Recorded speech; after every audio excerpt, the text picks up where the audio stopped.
and coverage select.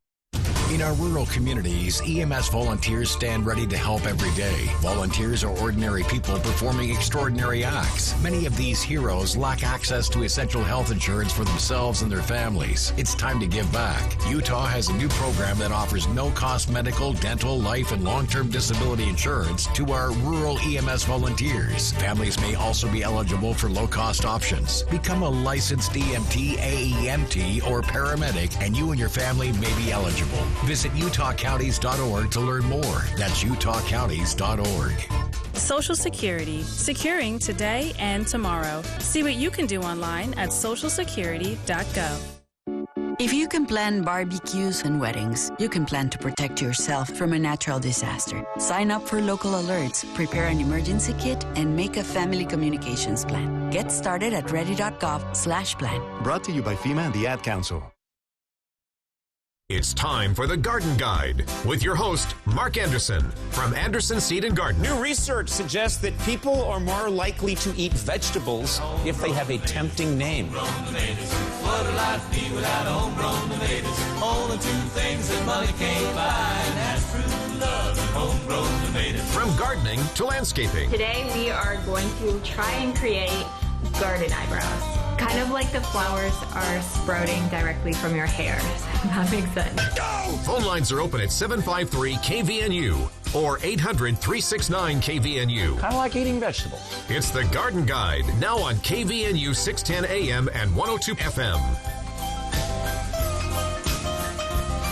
And good morning. Welcome to the show on a beautiful Saturday morning. We'll feel right along with Mark Anderson and some guests here for the Garden Guide.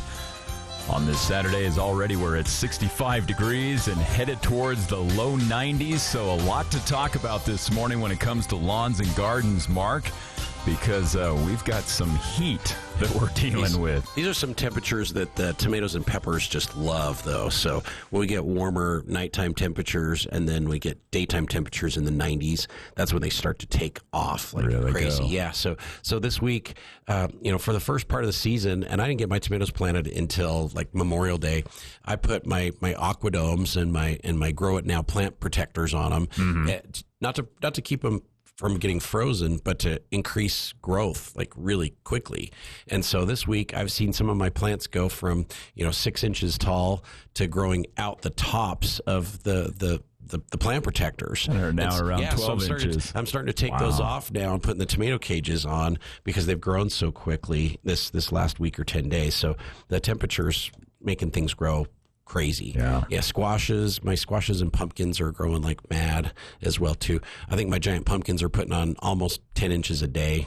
Oh wow! Yeah, not the pumpkins really themselves. Off the vines. Plants. Yeah, the vines are growing. So haven't set a pumpkin yet, but the vines are growing like crazy. So that's the way we like it. So noticing the beans and the corn, if you've got that in already, they're taking off. Of course, along with that, the weeds are this is great. Right. So and I planted the corn honestly 10 days ago, and it's now like 6 inches tall. Yeah. So it's just really taken off. So it's about time to fertilize the corn again too. So definitely a lot to talk about this morning, and got to keep them happening. So much happening in Cache Valley this weekend. A ton of stuff going on. So not only do we have the Summerfest at the fairgrounds, and the Summerfest is going on for the rest of the day today. So Thursday, Friday, and Saturday this weekend, Summerfest has been happening. So we've got Summerfest today at the fairgrounds. And have you gone down yet? We was down there Thursday night. Yeah.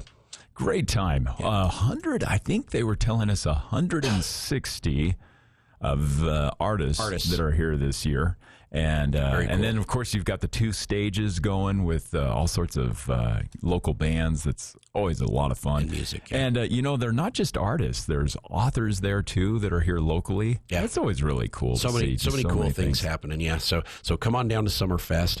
But then the Gardeners Market is happening at the county courthouse as well, too. So Gardeners Market. And it is Flag Day. So I saw this morning they were doing a ceremony, like flag ceremony there. Early this morning at the courthouse. Yeah, at the courthouse. So Gardeners Market at the courthouse.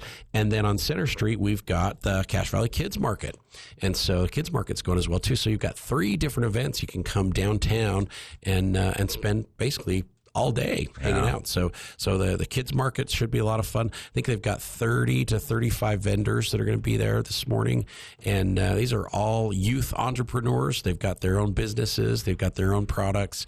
And it's not mom and dad running the show. It's the kids. Yeah, and some of those kids as young as I think around 5 or 6 that I was talking to last time. So these are our downtown. Potential future entrepreneurs on Center Street today with the Cache Valley Kids Market. So that should be a lot of fun. So 3 really cool events happening downtown. And of course, Anderson Seed and Garden, we're right in the middle of it since we're right there on Center Street. And we do have some great deals and specials going on this weekend. So the $2 pansies, we're starting to run out of them, but I still have some $2 6-inch pansies. So these are nice, big, full 6-inch pots that are completely covered with pansies, and we are selling those for $2 each. Oh, nice. And they can go out in shady locations, and they'll do really, really well right now. But no full sun for those pansies. They need it's getting hot enough that they need a shadier location. Shade, need a shadier location. And then we've got some perennials that are bloomed out. So the plants look great. They look amazing, but they're all done flowering for this year. We've got those at half price. So they're 50% off for our bloomed out perennials. And there's some really good selections in there. They're just like the early bloomers that were blooming in April and May, and they're pretty much done blooming. But the plants are looking really good, and they'll bloom again and again and again if you get them planted into your yard. So these bloomed out perennials will be great for next year and the year after and the year after. They'll just keep coming back year after year, and so you can get them for half price, which is a really great deal on some good looking plants. And then for a special today and probably through next week and maybe the week after, we're going to do fruit trees for 25% off. So I've got some really great fruit trees in stock, and we've got some more coming next week. So we have a few more fruit trees to fill in the gaps. So if we don't have exactly what you're looking for, it'll probably be here next week as well too. And fruit trees 25% off this weekend and next week. And that's just because we have so many fruit trees. Yeah, we got a lot. We got a lot of extras. The weather was not cooperative this spring when everyone was planting fruit trees, and we have a little bit of extra inventory. So we got to make a little bit of space. And that's even after you planted the dozen of fruit trees in your yard. Yep, they are happy at my house right now. So they look really good. I know the apricot tree that we planted earlier is very happy as well. I keep checking on about every other day just to nurse it along. Yep, so I planted nectarine, peach, and apricot like 2 years ago, and they are all loaded with fruit. We've had to go back through and eliminate fruit and do some thinning because they have so much on them. So they're doing really, really great. So we've got 25% off all of our fruit trees right now, and that's apples and pears and cherries and apricots, peaches, plums, nectarines even. So we've got some really great plants. Let's introduce our guests before we grab our phone calls. And today on the show from Green Gro, we've got Mark and we've got Luna. So glad you could be on the show. Thanks for having us. Appreciate it. Fun driving here to get on the show today. I know. It's not too bad of a drive from Boise. So no, not at all. Not a bad drive. Want to say hi, Luna? Hi. How are you, Luna? Good. Awesome. What do you think of the KVNU studio, Luna?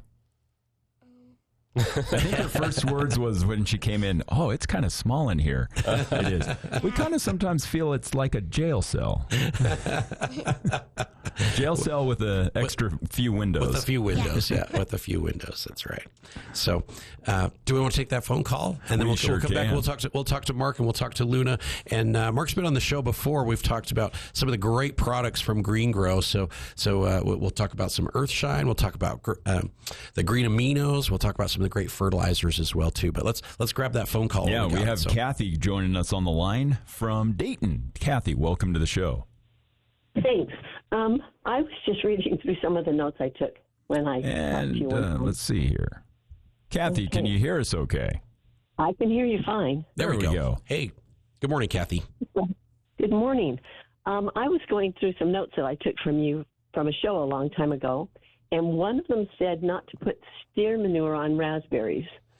Last year, I didn't get my raspberries planted this year, but I did dig up part of my garden, and I'm pretty sure that was steer manure I put on it that's going to have the raspberries next spring. Sure. Is that bad? The steer manure is not bad for your garden in general, but occasionally it can bring diseases in. And some of the diseases that it brings in, of course, can definitely bother raspberries. And so we usually tell people, if you're going to use manures on your raspberries, use a poultry manure. Steer manure that's really, really, really well composted is not as bad as well too, but there are a couple diseases that bother the raspberries you got to be a little careful with. So how much did you use? Okay, so if it's it was like an 8-foot by 2-foot section, and I probably put 2 or 3 buckets, 5-gallon buckets on it. You should be okay, especially if it's if it's older, well composted manure. That's not enough to be problematic. It's usually our customers are putting like 2 inches, 3 inches of manure out there, and then it takes forever for it to break down, and then some of those diseases are still viable, and they transfer to the raspberries. So I am planning on hopefully planting the raspberries next year, so I should use poultry manure instead of steer manure. The poultry would be better, and there's a lot of really great organic fertilizers that you can put in there. And if you're using manures, we want to balance that nitrogen content out with some carbon as well too. So your carbon to nitrogen ratio should be 3-to-1 or 4-to-1. So make sure and use some high carbon product as well too. So that would be anything dry and brown for a good general rule. So leaves that have come off the trees that are no longer green. So once they fall in the fall, straw's great, wood shavings, sawdust. Any other suggestions, Mark? Biochar. Yeah, biochar would be really good. Biochar is a good one. Yeah. And there's also like humic acid and things like that. To help break that down. Mm-hmm. Yep. Mm-hmm. So humic and the biochar would be wonderful, Kathy. Okie doke. Next question. How long can you keep weed killer made up and have it still be viable? It seems like I always end up with extra in my thing. I hate throwing it away, but then what? It's better to use it when it's freshly mixed and not let it sit around. And so I try if I'm going to use an herbicide to mix up what I think I'm going to use and then use it all. And that way you don't have any sitting around, because it does start to lose viability the longer it sits around. If you buy a ready-to-use product that's on the shelf, it's got some stabilizers in there to keep it from degrading over time, so it can just sit there on the shelf. But when you mix it up, it doesn't have that in there, and so it'll start to break down, within a couple days, probably even. And so it's best to use that up. And if you've got a little bit left over and you just don't have anywhere to spray it, it's still better to go hit the gravel driveway with it and apply it instead of letting it sit in your tank, because it can permeate into your tank as well. Okie doke. Thank you very much. You're so welcome, Kathy. Thanks for calling in this morning. Happy Flag Day. Yes, and happy Father's Day, too. Now it is Father's Day. Father's Day weekend. So I forgot about that. I totally forgot about it. It seems like it's really early this year. It is. Yeah, it's really early. It really is. So, we got to talk about gifts for Dad, too. But that opens up a phone line if you have a question or comment for Mark Anderson of Anderson Seed and Garden, or Mark from Green Gro, as we're going to be talking to him this morning for the show. 435-753-5868. That's 435-753 KVNU. And Mark from Green Gro, and we had you on the show, it was about 2 months ago, I think it was, on the phone. But for people that may not remember when you were on the show back then, can you tell us a little bit of how Green Gro got started? It's a really interesting concept. It is interesting. Yeah, so I was an archaeologist in a former life. So I studied at the University of California, Santa Barbara, Native American agricultural practices, and it was really more indigenous people's agricultural practices. So a lot of my focus was on Central and South America. I also did North America too, but so I was studying at the University of California to become a full archaeologist and go in the field. And so I got stuck with the lab work that the archaeologist didn't want to do. And so we were studying the soil samples that we found in Central America. They were called terra preta soils. They're the most fertile soils on the planet to this day. The indigenous peoples were wiped out about 500 years ago, but they were making these soils for about 1,000 years. Wow. And so they were feeding at new estimates 20 million people in the Amazonian region about 750 years ago. And so they used these really sophisticated ways to make amendments called terra preta, which is really essentially biochar that they were using from hardwood. They would make the biochar in the way that they knew how. They would mix it with their trash piles, which back then was more of a compost pile. And then they'd blend that with the leftover remnants of what we call like a third harvest, like whatever's left over after you harvest all your crops, right? So usually it was soy, but beans and things like that. They'd mix that as a protein source into the biochar with like worm castings and whatever they had in their trash pile. And they let it ferment. And then in the fall, they'd spread it into their fields, and they'd come back a year later and plant into it. And it was like the most fertile soil. To this day, you could go there right now, and the people who are, what is it called, homesteading in those regions, they come into that region, and they're looking for their ancestral terra preta because they know that that's going to be the best soil in the entire area. And so we were like, okay, if this is so good and you can grow crops almost effortlessly, why can't we do this in the United States? And so that's what led me to quit grad school and create the terra preta, reinvent it. So I can't say I'm the inventor. I reinvented an ancient technology, and now we put that in all of our fertilizers, all of our soils, and that kind of stuff. So yeah.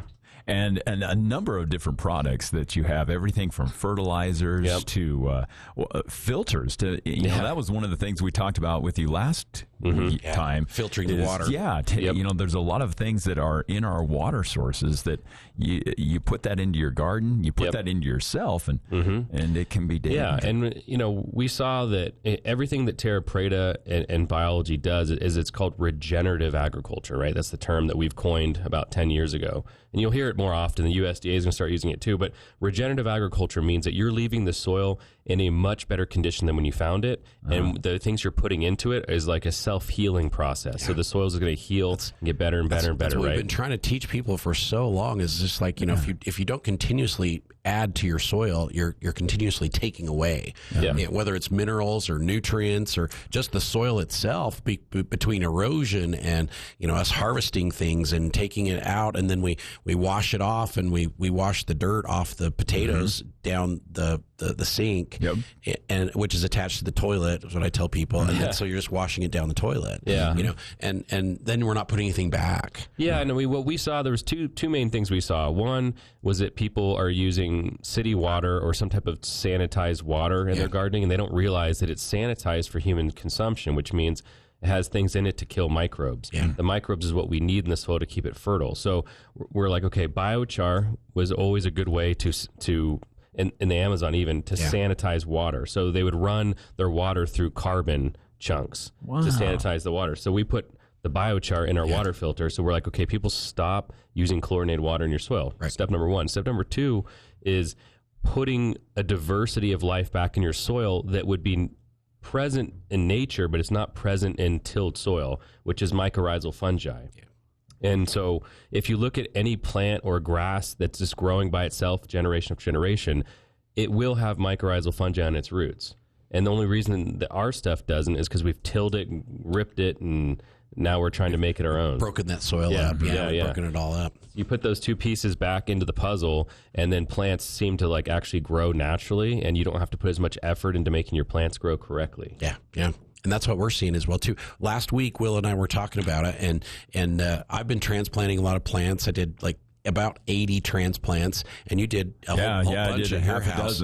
And between the mycorrhiza that we're supplementing them with, and I've been using your green aminos, like my plants, like all 80 of my transplants between squashes and melons and cucumbers and pumpkins, tomatoes and peppers, zero transplant shock, none. And I've just been waiting for tomatoes. A lot of times, especially you get into these hot temperatures, they'll just start to wilt a little bit.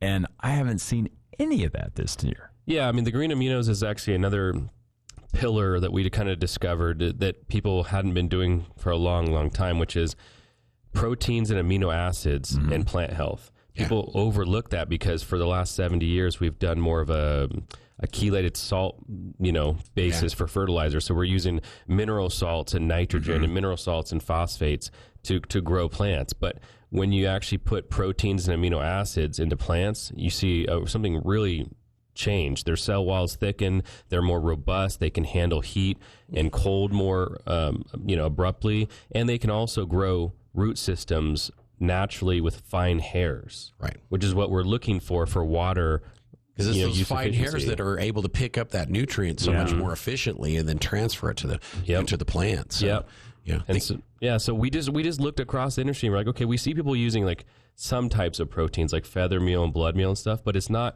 doesn't have all 9 branch chain amino acids.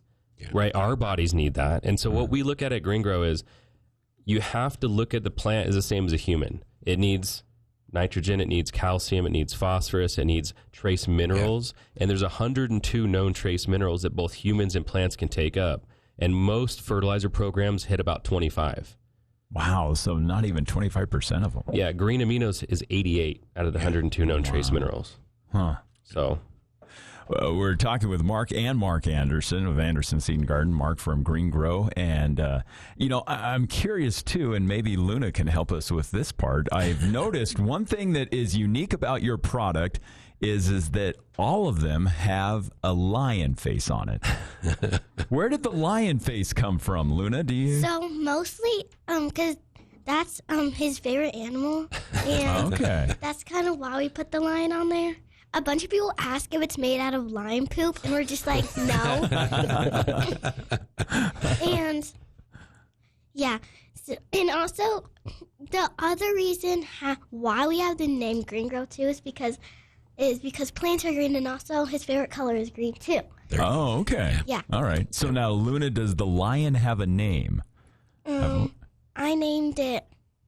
She named it Leo, I think. Yeah. Leo back in the day. Okay. Yeah. Well, it's one of the things. I was like 6 when I named it. It's one of the things that are unique. You'll be able to recognize as you go down to Anderson Seed and Garden. Just look for those bags with the lion's face on it, and that's how you'll be able to locate those. And really, last year we started using Green Gro's product, and the fertilizer it has so many ingredients in there. It just really covers a wide variety of different plant needs. Yeah. Because you look at the back, and Mark, it's got like bone meal and blood meal and feather meal and fish bone meal and kelp meal and the biochar and the humate and like everything's in there. So yeah, and what we like using that I don't think many people use is catfish meal from Louisiana. So we're one of the only companies that does that because we use the whole catfish. Versus other people that might use fish meal. They're just using remnants from codfish production in Alaska. Yeah. So from Louisiana. We like the whole catfish because it more mirrors Native American agriculture where they would find a whole fish and they'd put a piece of burnt wood in their mouth with a piece of corn and they'd plant it as the moon is cresting full. Interesting. So interesting. Yeah. And so the company originally got started down in California where you were going to school at the time. Started out doing fertilizers. Was that kind of where you first started and then branched out from there? Or? The two things we started with was the fermented biochar terra preta, and mycorrhizal fungi. So the unique thing about our company is that we're vertically integrated. So a lot of companies don't have access to their own probiotics, so they're kind of sourcing it from people. From somebody else, yeah. We created our own company to do that. So we run, and we still have it in Ventura, California. So we run greenhouses where we grow mycorrhizal fungi year-round, and we grow it. We're probably the 4th largest manufacturer in the country now of that raw material. And then we sell it to other companies, other fertilizer companies and soil companies. Right. Because people need to have access to good quality, fresh product. You know? So my grandmother always said, your competitor will never, ever put you out of business if you sell your product to them. Yeah. True. Yep. So, it's like when you can create excess so you have more than what you need, and there's always somebody else that needs that extra product, well, sell it to your competitor. Yeah.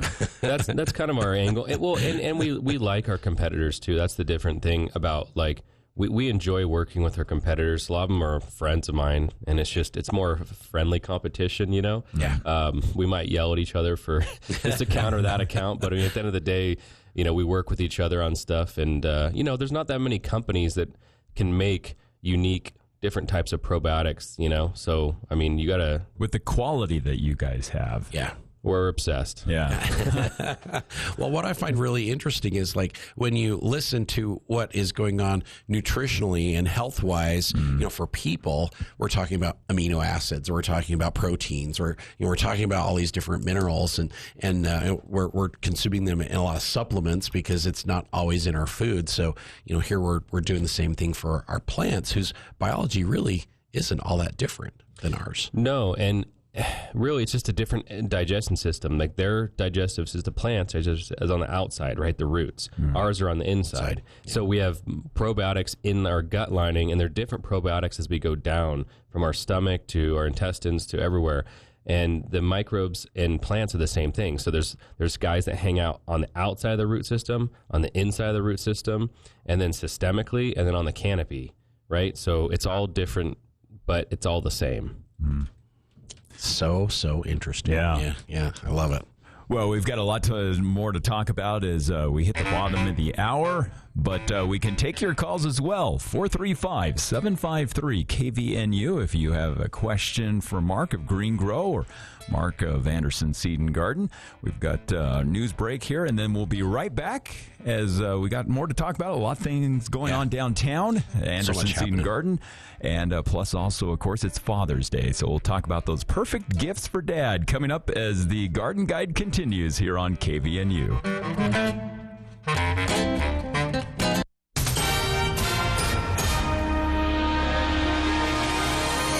Your local news update. I'm Will Theorite. A 19-year-old was arrested earlier this week after allegedly assaulting 3 men and brandishing a gun during an argument at the In-N-Out Burger in Draper. Now, police said that Colton David Hymas was at a nearby car meet with 2 other men and 2 women back on May 24th. The group had went to the restaurant from the event, and an argument broke out between Hymas and another man over an offensive comment that was directed at the 2 women. Now, the confrontation turned physical when Hymas and another man with him reportedly punched the individual in the jaw. The 2 other men with the victim were also struck, one in the abdomen and the other in the arm. The police said none of them had visible injuries. Restaurant employees and customers contacted police immediately after the fight. Officers responded but did not locate the suspects at the scene. Witnesses told police that Hymas had pulled a handgun from his waistband and pointed it at the group as he ran from the restaurant. And an American Fork woman was ordered to stand trial for murder in the death of her son-in-law, who investigators say was shot and killed by her son as he arrived at her home. Now, the preliminary hearing for Tracy Grist, a 60-year-old, was held back in May, and in a hearing that was held on Wednesday after reviewing testimony and written arguments from attorneys, 4th District Judge Roger Griffin found that there was enough evidence to order her to stand trial. Well, we've got some hot temperatures expected to continue over the next several days as we'll see these clear skies with highs right around the low 90s as we head into next week, and overnight temperatures going to stay right around the mid-50s. As we get into next week, looks like it's only going to get warmer as by Thursday, temperatures expected to be right around the mid-90s. And it doesn't look like we're going to see any chance of any moisture through the next week. Will Theorite for KVNU News. Good morning. This is Chris Lewis. SGA looks like an MVP as the Thunder WIN. 2.5 left. Gilgeous-Alexander on top of the arc. Dribbles to his left. Stumbled a bit. Squares. Fires. Hits. And Oklahoma City takes the lead. Shai Gilgeous-Alexander has led the Thunder back from 10 down. 2:21 to go in Game 4. It was Chet Holmgren and Alex Caruso early. Shai Gilgeous-Alexander late. Mark Kestisher, PJ Carlissimo on ESPN Radio as the Thunder even the series with the Pacers. 2 apiece after winning 111-104, trailing by as many as 10 in the third. Shai Gilgeous-Alexander, 35 points, 15 of them came in the fourth. Rivalries in baseball, Yankees-Red Sox ends with a walk-off. Hilton set his pitch, hit hard and deep, left center field, way back by the wall, off the wall, the Red Sox win. Narvaez, a wall ball, and the Red Sox win it. That on WEEI 93.7 FM is Boston beats New York 2-1. And if you like walk-offs, College World Series delivered Game 2 in Omaha, Oregon State against Louisville. Turley on a line to left into the corner and all the way toward the wall. Rose cuts it off. Arquette gets the windmill. Alisay's throw. Not in time. The Beavers walk it off. That on ESPN is Oregon State winners 4-3 in their first game of the College World Series. They win their opening game for the third time in 8 appearances.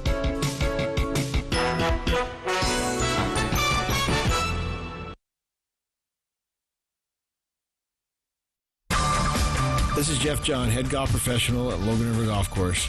Happy Father's Day from all of us at the river. It's time once again for our annual Father's Day specials. Buy any punch pass and receive a voucher for a free 9 holes of golf. Buy any men's golf shirt in stock and receive a voucher for 9 holes of golf. Great deals on all merchandise for Dad. Happy Father's Day from all of us at the river. Logan River Golf Course. Play well, play fair, play fast. Taking the guesswork out of gardening. It's the Garden Guide with Mark Anderson from Anderson Seed and Garden on News Talk KVNU, 610 AM and 102.1 FM. Checking NHTSA.gov/the right seat to make sure they're in the right car seat. Brought to you by the National Highway Traffic Safety Administration and the Ad Council.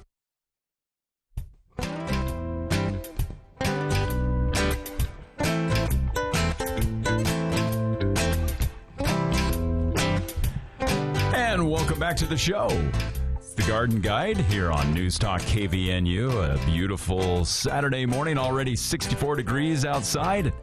Headed towards the low 90s today, 93 for tomorrow, and then settling back into the low 90s next week. But 95 possibly coming for middle of next week. So high 80s, low 90s, perfect for growing gardens. Yeah. The plants are just loving it. So all my vines are just trailing like crazy. Yeah. So I had to take the covers off a whole bunch of my pumpkins and squashes this week because they're just growing so fast. They're starting to run all over the place.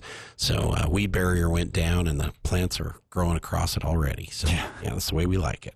We're going to come right back and we'll talk to Mark from Green Gro in just a minute. But first we have Marilyn joining us on the line from Wellsville. Welcome to the show, Marilyn. Well, thank you so much. And I want to thank Mark for, I think it was about 2 weeks ago, I called and was really concerned that we had a couple of trees that looked, 3 trees that looked like they were dying out of a little troop of trees that we planted 20 years ago. And we removed what is it? It's the weed barrier. We removed that weed barrier. Right. And you were right. It was just all this lovely, rich soil above, and there were roots all over the place trying to get to that. I kept thinking about the candies on top and the plants. The trees are screaming. Anyway, we redid that, but you mentioned and we've been putting the tea on, which the compost tea, really, really helpful. Yeah, we're there practically. We're there several times a week. Oh, wonderful! That is awesome. So they put out leaves, but these trees that looked like they were mostly dead put out leaves, and they're kind of frail looking, but they have leaves. That's good. And I'm wondering about 10-10-10 fertilizer, just like maybe twice a month, or I wouldn't even go twice. I wouldn't even go twice a month. So the compost tea would be great to continue to really encourage that root system, get that root system going again. And then there's some nice slow release fertilizers you could probably apply once, and that would last for the rest of the season. And since Mark from Green Gro's here, they have a really great all-purpose fertilizer that would be awesome for the trees, don't you think, Mark? Yeah, no, I think it's gentle, safe. It's going to release slowly for over a 3-month period, and that's kind of what you're going to want with trees that are kind of coming out of a stress environment. Yeah. Okay. That sounds great. Slow release. Yep, slow release. So then you wouldn't have to do it multiple times. You just do it once. And really, if it's going to last 3 months, you're going to get, all the way into like September with this fertilizer. And then at that point, we don't want to fertilize anymore because we want them to start naturally going dormant for the winter time. So, so perfect timing to get that fertilizer on right now. And I'm glad your trees are recovering. So they are. And my other question is, you had said to do some pruning. Yes. And I'm worried about pruning this time of year. Well, there because there are branches that are crisscross, and there are all kind. And then there's been a little neighbor fight going on with them. The dried cherries.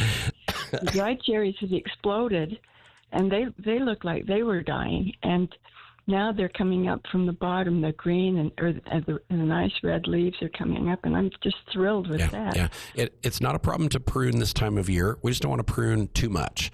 And so, actually, this week I was out pruning my fruit trees because there was some growth that was just getting out of control, and it just it was going the wrong direction. So you can control the growth of your trees by the way you prune, and you can remove some of those excessive or redundant branches that you don't need to create some strength in other locations on the trees. So if your trees are struggling, it's not going to hurt them to prune them back 10 or 15%. It's going to give 10 or 15% of the strength to the other parts that you need to get to grow. Well, yeah, and what I was going to say is a lot of these fruit trees now are hybrid, so they have a different root system stock that's going to be different. So that's going to be shooting out its own little feeder, little suckers. Suckers. Those need to be taken off immediately. Yeah. Ah, okay. Well, all right, because I have some flowering crabs. Yeah. And well, somebody said I should just break them off, but they don't break. They don't break really easily. Yeah. So what they do is when they develop these trees, they take a hardier root stock. It's in the same family, but it's a hardier root system, and then they graft the more desirable trees into them. So in many cases, you've got a root system that is very different from the tissue that's up on the top of the tree. So top of the tree for a peach, for example, would be a very desirable peach, but the root system might not produce very good peaches at all, but it's like a really strong root system, and so they'll graft into that because it makes the tree healthier over the long run, because the tastiest peaches have in many cases terrible root systems, and so they'll do it that way. So if you've got suckers coming up from below the graft, where that was grafted together, then you'll have something completely different. And so we usually recommend that you prune those off. And coming up on the branches, all the way up the branches, there's all these little straight stems coming out on the fruit trees, and they're not part of the branch. Like the growth that shoots straight up off the branches. You're talking about like the water sprouts. Yes, water sprouts. Yeah, yep. The water sprouts, that's just like non-productive growth. And so the trees every year, we end up pruning all those water sprouts off because that growth won't produce fruit. It's just a lot of excess growth that just happens each year as the trees grow. And so each year we'll take those water sprouts out, especially on apples and pears, but they will happen on all your stone fruits as well too. And it's okay to snip them. Absolutely. So I've got my little hand pruner attached to my belt or my back pocket. Yeah. When I'm out, doing stuff in the orchard, it's just like snip, snip, snip, snip. I'll just take things off as I notice them. So. Oh, thank you. Thank you. You're so welcome, Marilyn. You're so welcome. I appreciate it so much. I'm glad your trees are recovering and doing much better. So. They are. Yep. Super. Big mistake. We won't do that again. Thank you. Thanks for calling this morning, Marilyn. Have a good one. All right, you too. You bet. I think that's half of gardening. We learn from our mistakes, right? I make mistakes all the time. Yep. Make them all the time. 435-753-5868 is the phone number if you have a question for Mark of Anderson Seed and Garden. Of course, we're also talking to Mark Ervin of Green Gro, and we were talking fertilizers earlier. And, that was one of the things that I think a lot of us, we thought, well, as long as we just water this plant, as long as we just water this fruit tree, Mark, that we're doing our part. And there's so much more than just watering. As Mark Anderson and I have mentioned several times, you don't just survive on a glass of water every day. And we don't expect our plants to do the same thing. Well, some people do. Yeah, I mean, when we've surveyed people, obviously, over the last 15, 20 years, and half of all gardeners are just laissez-faire gardeners, think that dirt and water, that's really what they think. That's all it needs, yeah. It's wild. Yeah, and over time, we've realized that a lot of people are growing fruit trees in their yards, and they think that the soil's just going to provide everything to them forever, and they don't ever have to add anything to it. And those trees are like constantly pulling all the nutrient out of the soil to produce fruit every year, and then gradually it produces fewer and fewer fruits, and the quality of the fruit goes down. And so if we're not supplementing them with a little something, then you're going to lose. I mean, we talk about, bricks content in fruit, and that's really important to everyone because that's what a fruit tastes good, right? Yeah. And so we're always targeting, late season, 25 points of bricks when you do like a leaf culture test or, a fruit juice test on a piece of fruit. And the only way to get above 25 consistently is to feed either carbohydrates or different types of iron manganese mixture to the fruit trees, and you really want the right mixture. A lot of people go too heavy on the iron. It really should be, like a 1 to 8 on the iron to manganese ratio to get the best tasting fruit possible in trees. Interesting. Yeah. Now, and I noticed also that you have certain fertilizers that are specially formulated for like roses, vegetable gardens, where you tweak that ratio. Yeah, we tweak it sometimes. So for our acid-loving fertilizer, we're the only ones that are using citric acid, right? Because everyone else is just throwing sulfur in there. It's been done for like 40 years. It's kind of boring to me. So citric acid is a really nice, robust way to lower the pH for things like raspberries, blueberries, azaleas, all that kind of stuff, while also feeding the microbes, because citric acid comes from microbes. So they use microbes, they milk them for the citric acid and concentrate it. So we're basically lowering the pH of the soil while feeding the microbes something that they can digest, which is really nice. And it makes it easier on the soil to also change the pH. It's not so abrupt like sulfur would be. Right. And our soils are really high pH because all of our water runs over 5 million limestones as it comes down the canyon. So everybody's soil here in Cache Valley, the pH is usually 7.5, 8. Sometimes it's even a little bit higher. So anytime we can acidify the soil, it really helps free up a lot of the nutrient that's getting tied up in the alkalinity of the soil. So. Yeah, and so, we do add a little bit of sulfur to ours too, but mostly citric acid is kind of the shining star, which I don't think I've seen anyone do yet, but we also do something else too. We add a chitin source. We think a chitin source is really important for acid-loving plants, and just making sure that, and what we do with that, it's like a crustacean or a shrimp meal to get that chitin in there, and so that's important for, the sheath or the how thick the fruit's skin's going to be so that it's not susceptible to bruising or getting all shriveled up right away. Yeah. Across the board, I've never seen anybody else use citric acid in their product. And we look at new products every single year. We look at all the old products that have been around for a long time. Yours is the first one. Yeah, for sure. Amazing. All right, well, let's go out to the phone lines, answer a few more calls. We have Jared holding on the line from Providence. Jared, welcome to the Garden Guide this morning. Hey, good morning and happy Flag Day to all of you. Thanks, Jared. Hey, I've just got a quick question regarding some bush beans. I've got about 30 feet of some bush beans, and some of the leaves, it's not very many, but some of the leaves are just turning brown. We are seeing a lot of spider mite activity. In fact, yesterday I had 4 customers within 2 hours come in, and they had spider mites already. And spider mites love beans, and they'll make the leaves go speckly and brown. I might have you bring a sample in today because I'll be at the store. I'll be at the store all day. I'll be glad to take a look at it, see if we can figure out what it is. But the spider mites and beans go hand in hand, and they're starting up really, really early. So that is the first thing that I'm going to think about is spider mites on the beans. Is it like just on sections of the plants, or is it kind of like the whole plant doing weird stuff? It's not speckly on the leaves. It's just one, and it's not, like I said, it's not very many at all. It's maybe less than a fifth of my beans, but on one plant I got one leaf that is just turned straight brown. Bring a sample in so we can take a look at that, and we can get a little closer look to see, because spider mites will definitely do that. We haven't seen any diseases bothering the beans yet. It's still like way too early. Environmental.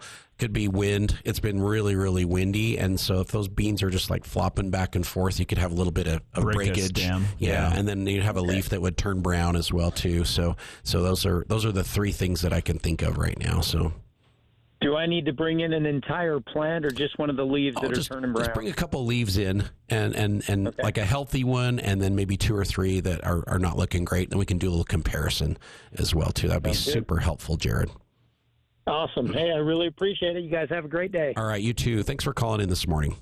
All right, let's go right back out to the phone lines. We have Mary joining us on the line. Mary, welcome to the show. Thank you so much. I have a wonderful hawthorn that has given great shade, and this year the leaves are spotty, and I'm noticing that they are starting to curl. And the ones on the highest branches are starting to turn brown. So I'm thinking that my tree has a sickness. Possible. Are the leaves curling? Are the leaves curling down, or are they curling up? Have you noticed like the edges? Are they curling up? They're curling up.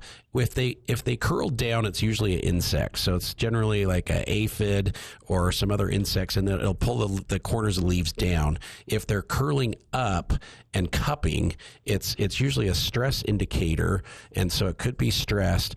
But hawthorns are really quite susceptible to fire blight, and it will turn the leaves brown. And they'll kind of shepherd's crook out on the tips as well too, especially where the blossoms were. And so I might also have you bring a sample of that in, Mary, so we can get a closer look at it. Right now, I'm seeing a lot of stress on plants because of the wind and the drastic transition we've had from like really cool and wet, and then all of a sudden it's gone 90 degrees. And so we're seeing plants stress a little bit, either because they're getting too much water or not enough, and the symptoms look very, very similar.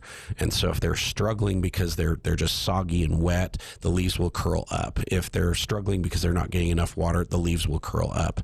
But fire blight is a potential problem as well too with the hawthorns. So can you cut a little sample off, maybe 12 inches of a branch that's showing symptoms, and bring that in? Let me take a look at it. Yes, and how late are you open tonight? We're open until 6. Open until 6. Excellent. Yep, and don't forget, there's a lot going on downtown. So this morning we've got Gardener's Market, we've got Kids Market, the Cache Valley Kids Market on Center Street, but the street's still open, so that's not a problem there. And of course, Summerfest is going on, so it's going to be a little bit busy downtown, but we got plenty of parking out back. So. Well, I love Summerfest, and I love all of the rest, and I'm looking forward to getting some help with this hawthorn. Yes. I don't want it to die. Yep. Thank you so much. You're so welcome. So definitely a 12-inch piece, and if you want to bring in one that looks a little healthier too, that actually really does help a lot. So then I have something to compare the healthy with the unhealthy with. And unfortunately, they all kind of look like that. All right. Yep. Bring me a couple samples, Mary, and we will put our finger on it. So perfect. All right. Thank you so much. You're welcome. Thanks for calling. Bye. All right. Have a good one. Now, Mark, you were mentioning a lot going on at Anderson Seed and Garden and downtown Logan, but also if people weren't with us at the beginning of the show, a couple specials that are going on this weekend. Yes. So we've got our bloomed out perennials are half price. So we've got perennials that look amazing, but the flowers are all done for the season.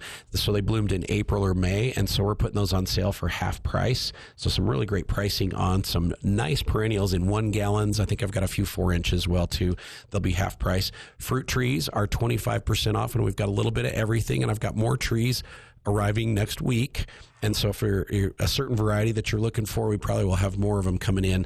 But apples and pears and nectarines and cherries and plums and apricots, they're all on sale, 25% off on all of our fruit trees. And then we've got some 6-inch pansies that we just recently transplanted into 6-inch pots.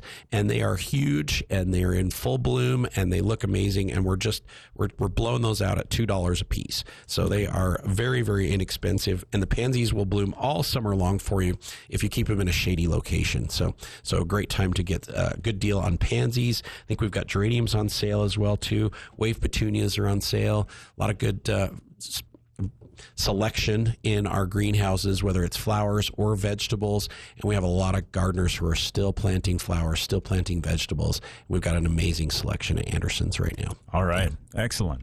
And as you're over at Anderson Seed and Garden, you can check out Green Gro's selection of fertilizers that we've been talking with Mark Ervin from, founder of Green Gro. Curious, Mark, you mentioned you were going to college to become an archaeologist. When did all of a sudden you decide to become a biologist? I guess when I got tasked with trying to understand what was special in the soil, from an archaeological perspective, we looked at it like going, hey, why is this soil so different than the soil in the surrounding valley? It was we called it an anthropocentric soil pocket. That basically means that people did something to it over a period of time. And rainforest soils are actually really poor. People would think, oh, man, they're probably fertile. No. Yeah. Really? Very, very poor soil. So when you find these pockets of very fertile, deep, great, lush, dark, black soil in the Amazonian region or in a forested region, somebody did something. And so we were studying what they did, how they did it. And because it was a challenge, because, okay, if you have in that civilization, you had stone cities, which people are just finding out over the last 15, 20 years. Very exciting with LIDAR.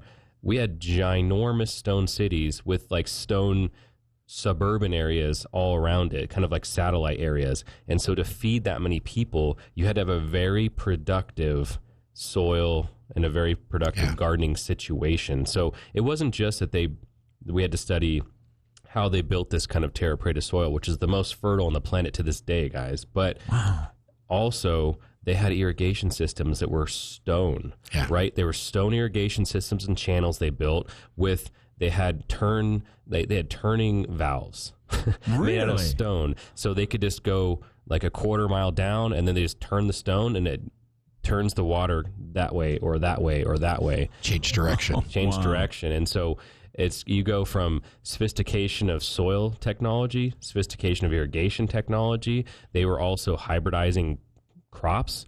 If you look at it now, we suspect that a good amount of the Amazonian rainforest actually is from hybridizing crops over the last 5,000 years. So it's not just a random occurrence. There's a lot of density of fruit trees and edible vegetable types in the Amazonian region. They were all created by the people over about 4,000 years. That lived there. Yeah.